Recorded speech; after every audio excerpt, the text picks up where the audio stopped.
Tobacco usage has been on the decline worldwide for the past few decades.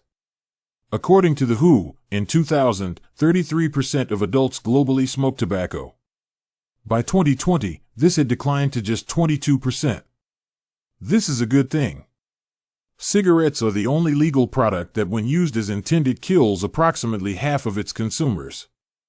Given that global cigarette demand is falling, you might expect that tobacco companies are declining as well. If you believe this, you would be wrong. Philip Morris International, the parent company of Marlboro, is the biggest tobacco companies in the world. The company has been doing extremely well in recent years. In fact, their share price has almost doubled in the past year alone.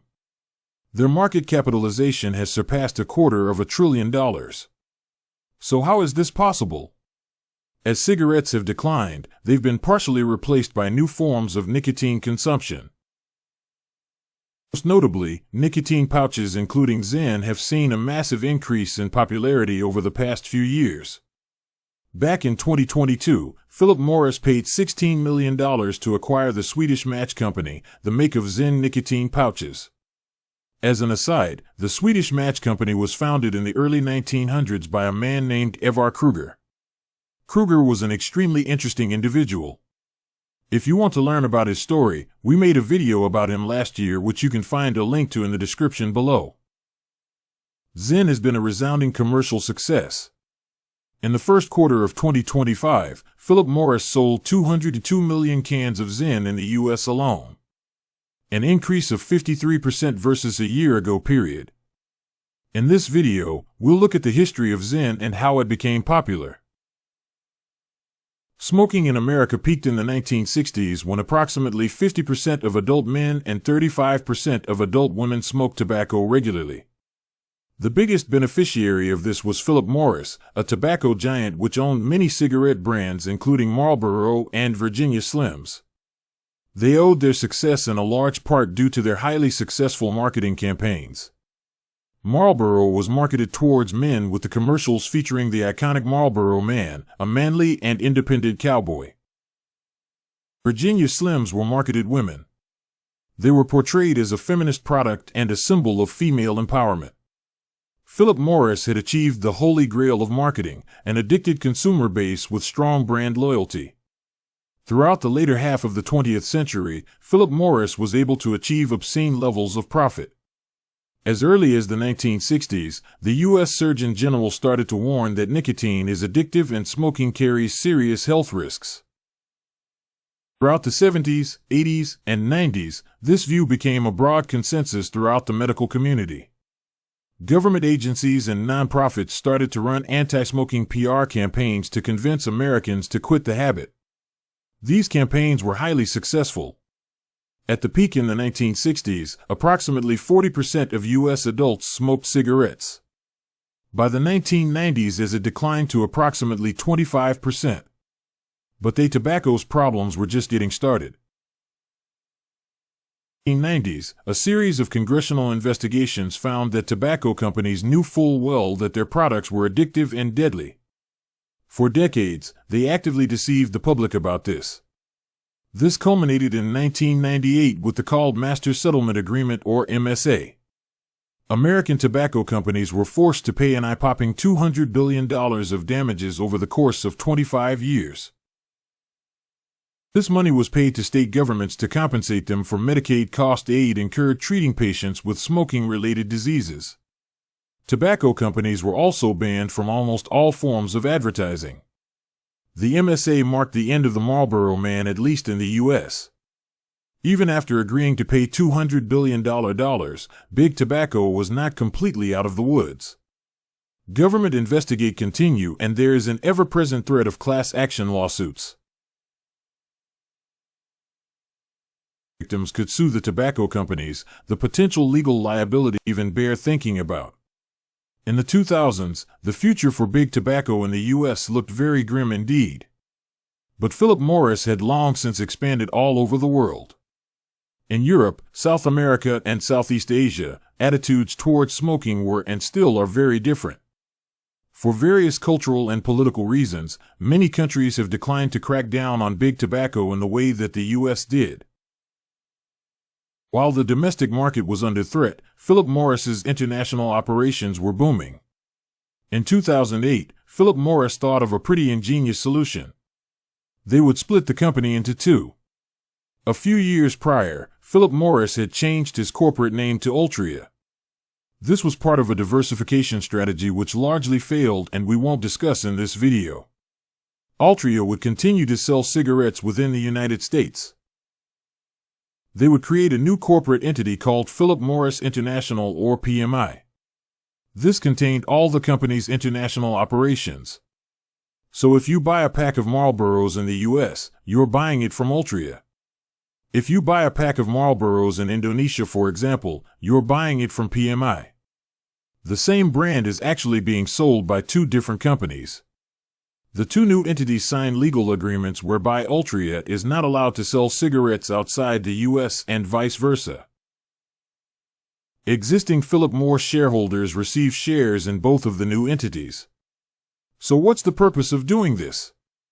Imagine a worst-case scenario where new lawsuits, regulatory actions in the U.S. create liabilities so large as the bankrupt Altria. In this case, your Altria shares become worthless, but you still own your PMI shares, which are very valuable in their own right. The international business is insulated from the domestic business and thus can be dragged down on the same sinking ship. PMI sells cigarettes in Europe, the Middle East, South America, Australia, Japan, and South Korea. In most of these countries, cigarette consumption is on the decline, but the rate of decline is very slow. In 2019, they sold 707 billion cigarettes globally.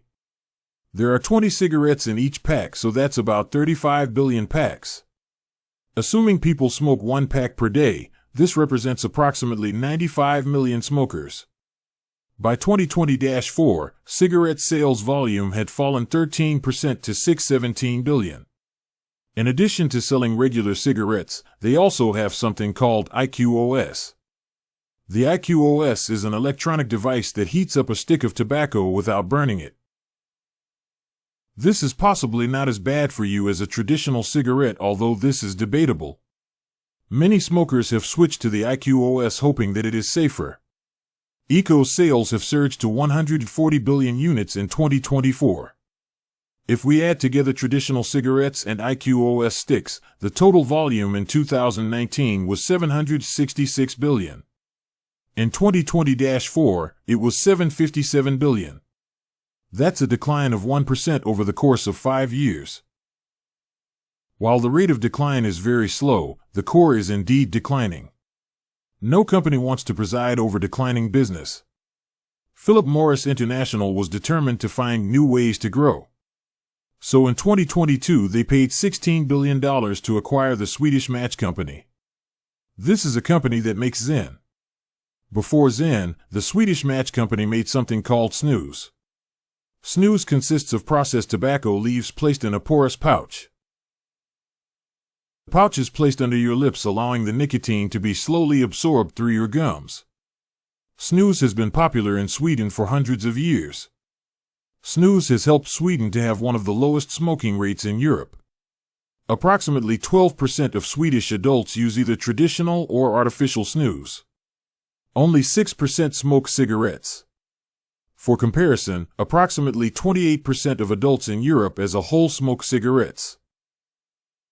Though this varies greatly by country. In the mid-2010s, the Swedish match company decided to modernize its product offering. They developed an artificial nicotine pouch that does not contain tobacco leaves. This is potentially safer than traditional snus, as tobacco leaves contain certain chemicals that can be bad for your gums.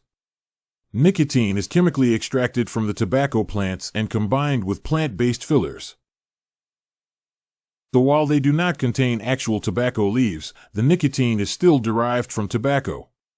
One advantage of artificial nicotine pouches is that you can add artificial flavors, which many people prefer over the taste of tobacco. The Swedish match company started selling their artificial nicotine pouches under the Zyn brand name in both Sweden and the United States in 2016. Obviously, the US market is far larger than the Swedish market. So that's where the main focus is. As a proof of concept, they set up a few temporary pop-up stores in the US to sell Zyn. Encouraged by the initial success, they started signing deals with regional and then national gas station and convenience store chains. By 2020, Zyn had become ubiquitous in America, being sold at 100,000 retail locations nationwide.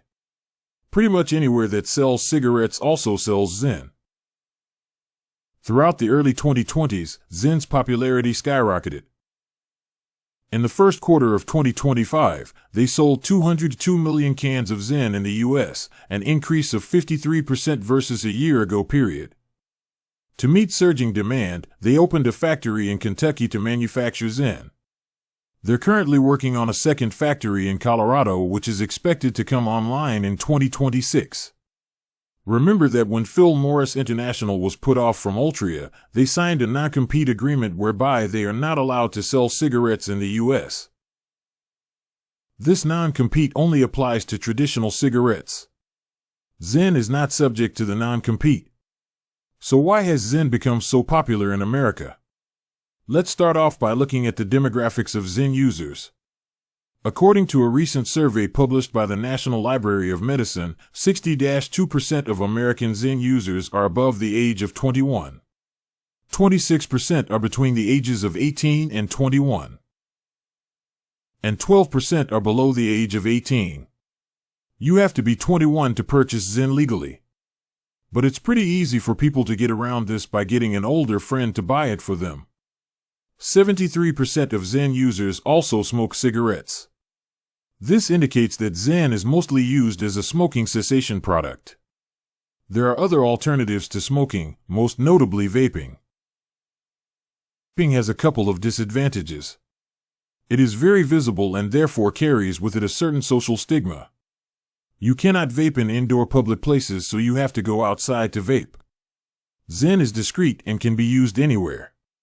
If you have a Zyn pouch in your mouth, your friends and family will be none the wiser. The second reason for Zyn's popularity is low cost. The average cost of a can of Zyn in the U.S. is approximately $5. The average price of a pack of cigarettes in the U.S. is $10. This is not because Zyn is cheaper to produce than cigarettes. The production cost is about the same. The price discrepancy can be explained almost entirely by taxes. The federal government charges a 1% excise tax per pack of cigarettes. Every single state also charges its own cigarette tax. The tax rates vary widely. The lowest tax state is Missouri, which charges 7 cents per pack. The highest tax state is New York, which charges $5.35. The average state excise tax is approximately $2. So that's $3 of total taxes. Currently, there is no federal excise tax on Zyn. Most states do not charge taxes on Zyn either, although this may soon change. There are two reasons why states charge cigarette taxes. Firstly, it discourages people from smoking. Secondly, it's a very good way to raise revenue. If you're addicted to smoking, your willingness to is very high. Thus, states can charge very high cigarette taxes without causing demand destruction. On the other hand, imagine hypothetically if you try to charge very high taxes on airline flights. Nobody is addicted to flying and most people can do without it. The high taxes will result in a decrease in airline ticket sales, so you will collect far less tax revenue than you intended. Nicotine is highly addictive whether you get it from cigarettes or Zyn. People who used to smoke cigarettes switch to Zyn to save money.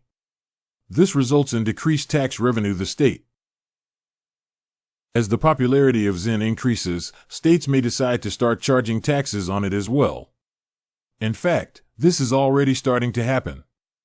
Recently, California imposed a 56% tax on Zyn. Colorado and Connecticut charge 50%.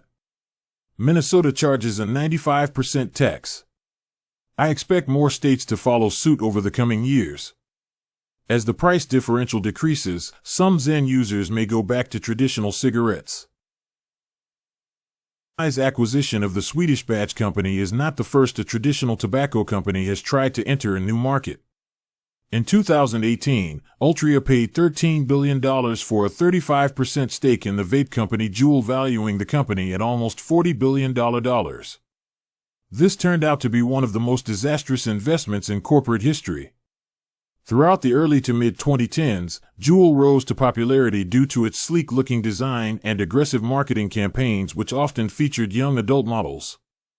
They also offered flavors such as mango, cucumber, and fruit, which became extremely popular. Peak, Juul achieved 70% market share for vapes in the U.S. As it turned out, a very high percentage of Juul's customers were kids. By 2018, 21% of high school students and 5% of middle school students in America were vaping. The majority of this vaping was done with Juuls. Juul became the target of increasing scrutiny related to their advertising practices, which many analysts believe were intended to target children. Shortly after Altria made its investment in Juul, Congress opened up investigations into the company. This was a beginning of the end. In 2019, under intense public and regulatory pressure, Juul stopped selling all of its fruity flavors, which were disproportionately popular with teenagers. In 2022, the FDA banned Juul from selling any vapes at all. This decision was eventually reversed, but the damage was already done. Juul still exists today, but as a mere shadow of its former self. In 2023, Altria forfeited its 35% stake in Juul in exchange for some patents related to heated tobacco products. These patents were worth very little. Altria's $13 billion investment ended in a near-total loss. While Altria's Juul investment was a complete disaster, PMI's acquisition of the Swedish match company is viewed as a great success. So why did Zyn succeed where Juul failed? Juul's main problem was his aggressive advertising campaigns. While very successful in the short term, they sowed the seeds of the company's eventual demise. Juul's founders were tech pros who are completely unprepared to deal with the complex PR and regulatory environment they would eventually face.